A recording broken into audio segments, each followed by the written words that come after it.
is freaking out that Kamara may not be able to go this weekend for the Saints. It seems like he's battling something with the ankle.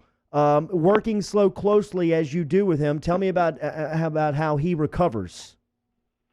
Yeah, absolutely. I mean, he recovers extremely quick, as a lot of these extremely high-level athletes do. His diligence to getting better quickly is something that also, really behooves him and helps him get back to the field as fast as possible. I know he's one of those guys that he's not going to miss time unless he has to, so he's going to do everything he can in his power to stay on the field. Your Twitter is fascinating, Dr. Tabbah, and I wonder, have you, are these techniques, whether it be standing on a medicine ball, who was in the video where he's standing Odell Beckham, one-footed on the half medicine ball? What's that thing called, Rivers? That one's the Bosu. Yes, the Bosu. He's standing one-footed on the Bosu, catching the multicolored prongs over his shoulder. Do you just make these things up? How have these processes come about? Yeah, absolutely. Yeah, that one was, I believe you're talking about Robbie Anderson from the Jets. Yes. Yep. On his bye week, and we did some stuff. Yeah, so, honestly, I mean, I try to find, unique ways to challenge the guys, but try to keep it kind of specific to what they have to do for their particular position in sport, so, work on over the shoulder and over the head and things like that. You can see how hard that is if you balance on one leg on the floor and then just look up at the ceiling. Watch how much harder that gets. Now try to do it on a Bosu ball and catch colors that are being called in split seconds. So, just finding ways to challenge not only the stability and the balance, but the mental and the responsiveness and reactiveness. So. Yeah, I mean, the thing that just pushes it across the finish line into absurdity is calling out the colors and making, the guy recognize that quickly over his shoulder. They're awesome videos if you haven't seen them. I appreciate that. And it's crazy. So you have some of the best athletes in the world. I mean, Alvin Kamara, OBJ, both in some of these videos. Antonio Brown. Antonio Brown. By the way, I love the OBJ where he has the bands on him, kind of simulating people hanging on his arms. But exactly. Give us a little, if you can, if you're willing to. Is Alvin Kamara the best at all this stuff so far? Who's kind of the lead dog when it comes to these exercises? For sure, that's. So you're trying to put me in a tough spot there. But I mean, I'll put it this way. They're all extremely talented, and it's incredible how fast they all pick up on the unique challenges we throw at them or that I can come up with, on the spot for these guys. The thing with Kamara, I mean, we kind of talked on this a little bit last time, but is that he's so committed. He's always been so committed. Yeah. And the fact that he's a guy that's going to come, as long as he's here in the off season in Miami or, whatever it might be, he'll be here 5 days a week, putting in, several hours a day, and then also going and hitting a weight room and field workout as well. So that's kind of, in a sense, what could set him apart from a lot of the other guys is just the fact that he's so diligent with it on a daily basis in the off season. So what's the communication like with Alvin during the season? Yeah, I mean, we stay in touch, of course. Reach out every now and again. We spoke not that long ago, I think last week, just kind of checking in on how everything's going and seeing if there's anything that I can do to help, whether shoot some stuff his way or fly out there and see him, things like that, just to always let him know, just because you're gone doesn't mean we're not here. And I do that for all of our guys. So it's not, not just with Kamara, of course. So anything we can do to help throughout the year. And a lot of bye weeks, guys will come down, so kind of trying to plan for that and say, hey, I know this or that might be going on. Come down on your bye week. Let's work on a couple of things, a little tune-up mid-season, stuff like that.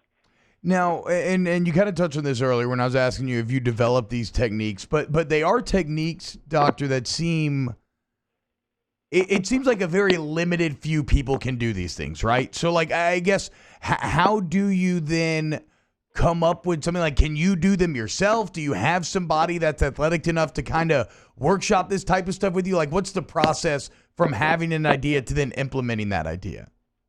Okay, yeah, no, absolutely. So, I mean, the guys will laugh and tease me because, a lot of these balance and coordination things, I can do most of them. And my rule is, if I can't do it, I'm not going to make you do it. Okay. Okay. So we try to just find new ways to challenge them. Maybe do some dry runs myself on certain things as I potentially come up with them. Or honestly, it's just a natural progression with some of these athletes and their abilities.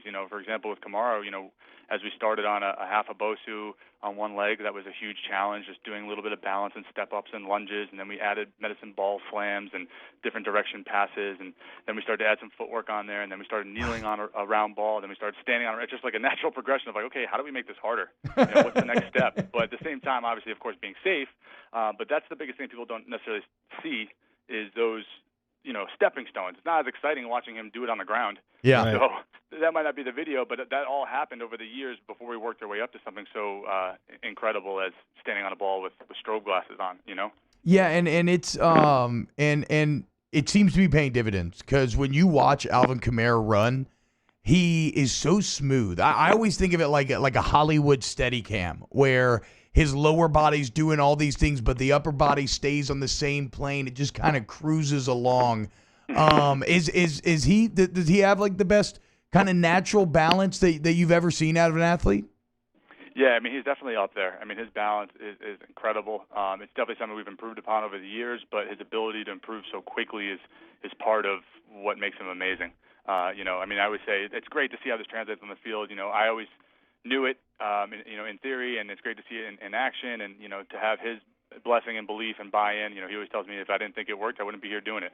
So, that always makes me feel real good to know that it is in fact translating. Explain that last video that you just put out this morning to us. He's standing on the balance ball and he's got these sunglasses on, and you're going back and forth with a football with him. Just what you're looking to get out of this exercise with this premier athlete. Sure. Yeah. So I mean, this is beyond crazy. I mean, someone could kind of try to comprehend how this was one of the most impressive, ridiculous things I've ever seen. I mean, we kind of concepted it and we were like, that would be crazy. And he was like, all right, let's do it. And I was like, that's awesome. All right. I mean, I think you're ready, so let's see. And we kind of eased into it first. We didn't just throw him up there and grab the camera. Obviously we did a couple of dry runs and we were there with some support and protection in the back and things like that originally to get him comfortable. But the unique challenge of that, I mean, the strobe glasses in and of themselves are incredibly challenging. So they flash and block out your vision in increments. We can do one eye at a time. We can do alternating. We can do simultaneous. We can go from really, really fast, which is actually easier because you have more open time, or really, really slow, which is obviously a lot harder, longer blackout periods. So doing that and maintaining balance is extremely difficult because vision is a huge part of your proprioception input and your stability and balance input. Another example, stand on one leg and then stand on one leg and close your eyes. Watch how incredibly difficult that gets. Now consider the fact that you're trying to catch a ball that you're only seeing in stages as it comes towards you. Jeez. So now combine those two challenges, and that's exactly what you see there.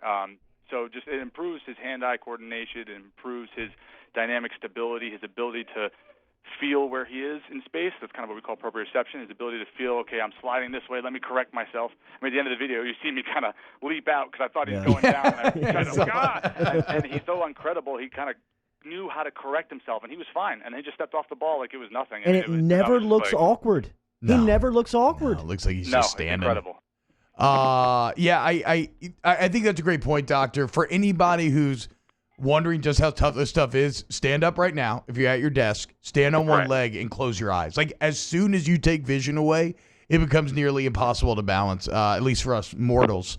And now I'm going to throw balls at you. You have to catch. Yeah, exactly. We're talking to Dr. Shareef Tabbah here on Off the Bench, 104.500 with the 94.7 ESPN.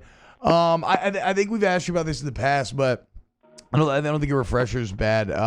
How did this relationship with Kamara come about originally, and then kind of what kind of impact has it had in terms of getting your techniques and getting these exercises kind of out there into the world? Oh, no, absolutely. I mean, our relationship, started, we met during his combine prep process, his draft prep process. He was part of a class we recruited in.